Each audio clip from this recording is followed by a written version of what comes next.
and the character I related to them the most, of course, was Kagome.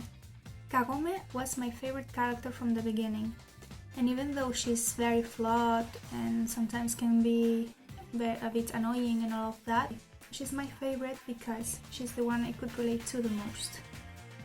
She was just a teenage girl, and I saw myself in her because I wasn't a teenager yet, but I was about to become a teenager. So the reason I related to Kagome was because she just felt so real to me, like a character that felt very real with her unstable emotions, but also a character that was equally real and admirable, because she never hesitated when it came to helping people. She always was willing to do whatever it took to help other people, to make them feel better. Why did she break the jewel in the first place? She broke it because she was trying to help that little kid that got captured by that crow, the crow that later swallowed the jewel, and So I just admired that about her. She didn't seem helpless to me because more often than not, she stood up for herself when she thought she had to do something that she thought was right. And there are many examples of this. The episode with Mayu, that little girl she saved from going to hell, that episode made me cry so much, oh my god. And I don't know, many instances where Kagome was just a strong lead character. And that's the way I have always seen her.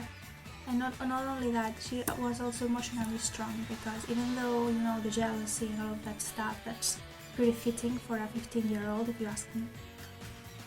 She really did evolve, and I found it so beautiful to see how she came to accept the fact that InuYasha couldn't forget Kikyo, and the way she just accepted that, and kind of, even though it hurt her, she encouraged InuYasha to go see Kikyo because she knew that's what he wanted.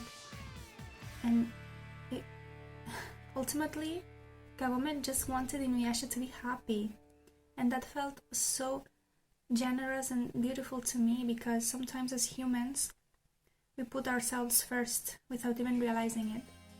We want the person we love to only have eyes for us, to only be for us. Imagine being in love with someone that can't really forget about anyone else. Imagine that. But there are circumstances in life in which you have to put your ego aside, and Kagome taught me that. She taught me to put my ego aside. And I don't know, she's just a very admirable character in my view. And all of the other characters too, I spoke a lot about Kagome, but Sango, Miroku, Kohaku, oh my god, Kohaku.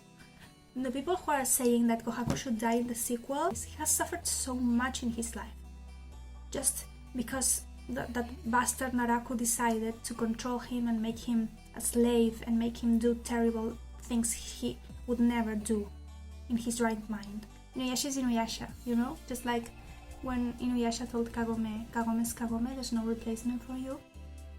I feel the same way about the show. InuYasha is an irreplaceable show.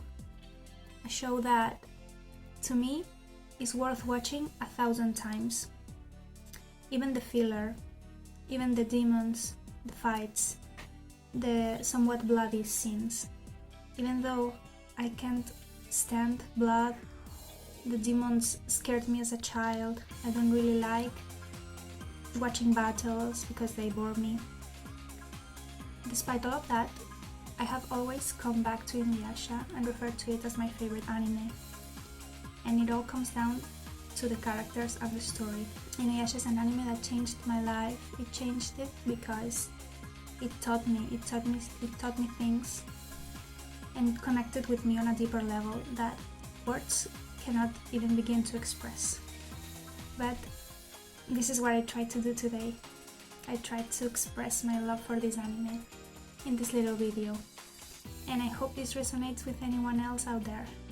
And if you can help me explain why you love this show in a better way that I cannot seem to express myself, I'd be very grateful if you could do that. I hope you enjoyed the video, and long live InuYasha. Bye bye.